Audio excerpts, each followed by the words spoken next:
So a lot of it is about how the world's going to treat you, but what do you intend to do with the world around you?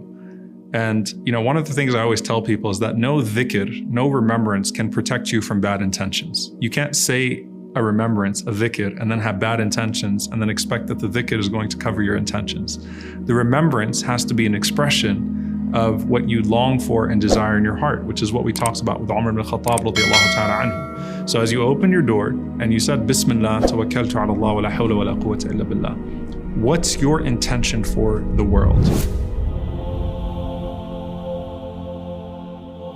I want you to visualize what the Prophet ﷺ mentioned here. Two different narrations. One of them is that throughout the day, you're going to have an angel on your head that's going to have reins, hakama, reins on your head, the way that a horse has reins on it.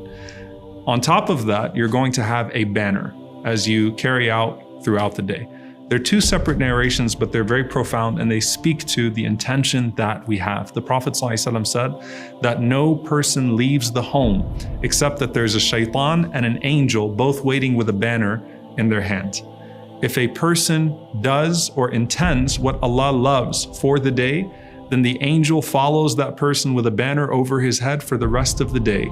And that person does not relinquish that banner over their head until they return home. So subhanAllah, you desired to do good today. You wanted to stay engaged with that which is beloved to Allah subhanahu wa ta'ala. And that angel carries that banner over your head throughout the day, that you are a person that is out there for the love of Allah subhanahu wa ta'ala. Another person has a shaitan, a devil carrying a banner over their head, that this is a person that is out to carry evil in the world today. So that's one thing, you've got the banner. In another narration, the Prophet ﷺ mentioned the angel's reins. The Prophet ﷺ said that no human being leaves the house except that there is an angel over your head with the reins. If you are humble, Allah subhanahu wa ta'ala tells the angels to raise those reins. So Allah says, raise his reins. Now, of course, the Prophet ﷺ said that whoever humbles themselves to their Lord, Allah raises them, their Lord elevates them. So this is the implication of that the angel raises your head, and that raising your rank. So it's not like your posture is going to get better